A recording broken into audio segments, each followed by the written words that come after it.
문재인 정부가 출범하면서 사회 경제적인 강자보다는 약자를 위한 정책을 많이 펼치고 있는데요. 가계부채에 대해서도 마찬가지입니다. 이번에는 장기 그리고 소액 채권자에 대해서 빚 탕감하자는 그런 이야기들이 나오고 있는데요. 사실상 갚을 능력이 없는 사람들의 빚을 탕감해주고 다시 경제 활동을 하게 해주자, 이런 의도가 아닌가 싶습니다. 물론 형평성 논란을 제기하는 목소리도 있습니다. 관련 이야기 들어보겠습니다. 강남대학교 세무학과 안창남 교수 연결돼 있습니다. 안녕하세요, 교수님. 네, 안녕하세요. 일단 정부가 장기간 빚을 갚지 못하고 또 그러면서도 갚을 능력이 없는 이 채무자들의 빚을 좀 탕감해 주자, 이런 이야기들이 나오고 있는데요. 어떤 이야기인지 정리 좀 해주십시오. 네, 7월 31일 금융위원회가 확정한 소멸시효 완성 채권 처리 방안이 있었습니다. 여기에 따르면은 현재 인원 기준으로는 약 214만 명, 금액 기준으로는 25조 7천억 원 정도가 됩니다. 네. 이 중에서 소멸시효가 완성이 된 것은 정부가 그 채권을 소각하겠다, 영원히 갚지 않아도 되겠다, 이렇게 방침을 확정했다라고 합니다. 채권자별로 보면은 국민행복기금이 네. 73만 명에 5조 6천억 원 정도, 네. 금융공공기관, 은행을 말하는 거죠. 여기가 50만 명에 약 16조 원, 민간금융업체가 91만 명에 4조 원 정도 이렇게 추산이 되고 있습니다. 네, 교수님, 지금 역대 정부에서도 이런 서민들의 빚을 좀 탕감해주겠다랄지 여러 가지 이런 정책들 펼쳐왔는데, 기존의 정책과 이번 문재인 정부의 정책의 큰 차이점이라면 뭐가 있습니까? 네, 이전 정부에서도 이와 같은 것은 계속 있었죠. 예를 들면 이명박 정부 때는 이것은 신용 7등급 이하 720만 명에 대해서 신용 대사면을 해줬고요. 박근혜 정부 때는 국민행복기금을 설치해가지고 320만 명 채무 불이행자 빚을 탕감을 했습니다. 그런데 이번 정부는 약간 이전 정부가 좀 차이가 있습니다. 네. 어떤 점에 차이가 있는 거니? 원금하고 이자를 모두 다가 원천적으로 탕감해주겠다라는 네. 점에 차이가 있습니다.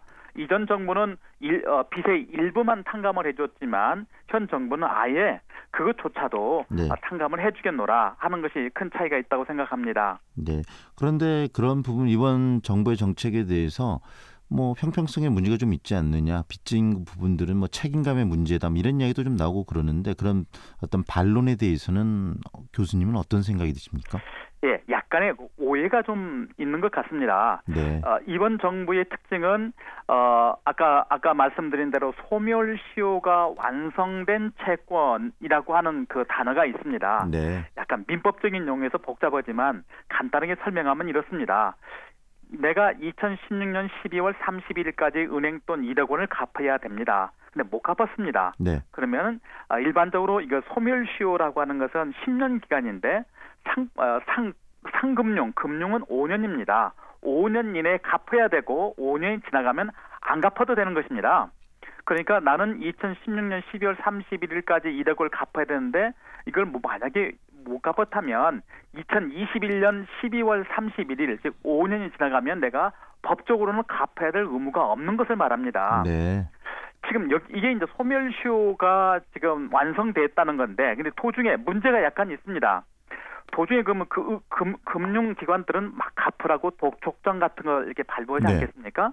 하다가 지금 문제가 된 소액 채권들은 너무 비용이 많이 드니까 제2금융권, 제3금융권에 매각을 하고요. 네. 또는 일부는 신용정보회사 등한테 매각을 합니다. 네. 그러면 이런 데서는 원금 조금만 갚으면 내가 된다라고 꼬드기는 순간, 네. 그때는 민법상 소멸시효의 중단이라고 하는 법률 용어 하나가 있습니다. 네. 지금까지 지난 5년이 무효가 되고 다시금 5년 또는 10년간 이렇게 연장되는 걸 말하는 거거든요. 네. 지금 문재인 정부가 하고 있는 것은 소멸시효가 완성이 된 것 중에서 빚을 안 갚는 지가 5년이 넘어간 것 중에서 서민층에 대해서는 네. 이것은 탕감을 해주자. 어차피 네. 못 받는 거 아니겠느냐. 네. 이런 의미입니다.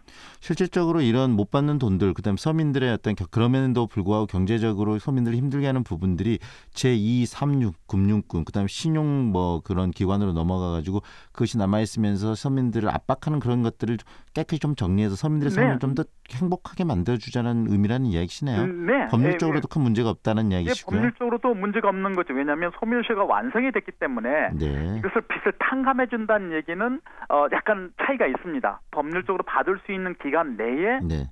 임에도 불구하고 빚을 안 갚아도 된다. 이것은 문제가 있는 거지만 네. 법률적으로는 소멸시효가 완성이 됐습니다. 완성이 됐는데 서민층들이 법적 지식이 좀 부족하지 않겠습니까? 네. 그런 것들을 잘 모르기 때문에 일부러 이게 법으로서는 안 갚아도 되지만 어느 꼬임에 빠져서 네. 이것을 끝까지 10년, 20년 지난다면 그 사회적 취약계층한테는 재기회가 없지 않겠습니까? 네. 그 정부가 이번에 기대하는 것은 서민층, 사회적 취약계층한테 재기의 기회를 한 번 더 부여하자라고 하는 것입니다.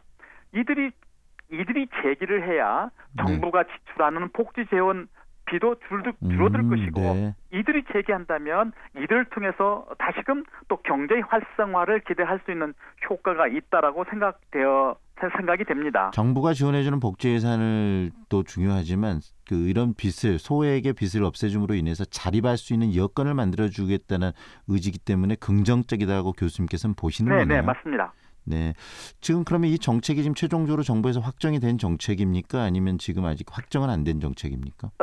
일단은 아까 말씀드린 대로 금융감독위원회에서 이렇게 하자라고 이렇게 되어 있습니다. 네. 하자라고 되어 있으니까 일단 액션 플랜을 보면은 8월 말까지는 정부가 할 수 있는 것 중에서 지금 국민행복기금하고 네. 금융기관은 8월 말까지 확정이 될 것 같습니다. 민간 금융기관은 아마 연말까지 하도록 돼 있는데 그건 좀 더 기다려봐야 될 것 같습니다. 네, 우리 한국 사회가 이 부채공화국이라고 말할 정도로 부채가 굉장히 크고 확대되고 있고 특히 이런 부분들이 서민의 삶에 굉장히 서민 삶을 힘들게 만들고 있는 시스템에서 긍정적인 요인들이 굉장히 많이 있을 수 있겠네요. 정부의 이번 정책이 어떻게 보십니까? 네, 아까 말씀드린 대로 사회적 취약 계층한테 다시 한번 재기 발판을 마련하는 것부터 시작해서 사실 따지고 보면 대우 같은 큰 회사한테 얼마나 많은 공적 자금이 이렇게 들어갔습니까? 네. 이번에 다 합쳐봐야 한 20조 원 가까이 남짓되는데 25조 원 되는데 대우 같은 데만 해도 막 6조 원, 7조 원 같이 이렇게 들어가는 거거든요. 네. 그런 점에서 볼 때는 저는 정책으로서는 저는 타당하다고 생각이 됩니다. 다만 일부러 빚을 안 갚는다 하는 것 중에 일부에 해당되는 사유도 분명히 있을 것입니다. 네. 그렇지만 대출을 해줄 때 은행으로부터 꼼꼼하게 은행 자체가 꼼꼼하게 심사를 하고 은행의 책임도 있다는 말씀이시죠? 네, 맞습니다. 그다음에 그 동안에 그 돈을 빌려간 사람의 그 재산이 명확히 어떻게 관리가 되어 있는지 네. 그 돈을 빌려간 사람이 욕심을 부려서 사기 기타 부정한 행위를 하는지에 대해서는 은행 자체가 꼼꼼히 네. 돈을 빌리고 난 뒤에 심사를 해야 되고 사회적으로도 그와 같은 시스템은 반드시 구축돼야 될 필요가 있다고 생각합니다. 중요한 것은 채권의 문제도 그렇지만 채무의 문제도 그렇지만 채권자들도 스스로 채권에 대해서 명확하게 자기들의 책임이 있다는 이야기로 들리기도 하고요. 네. 오늘은 여기까지 듣겠습니다. 감사합니다. 네, 감사합니다. 지금까지 강남대학교 세무학과 안창남 교수였습니다.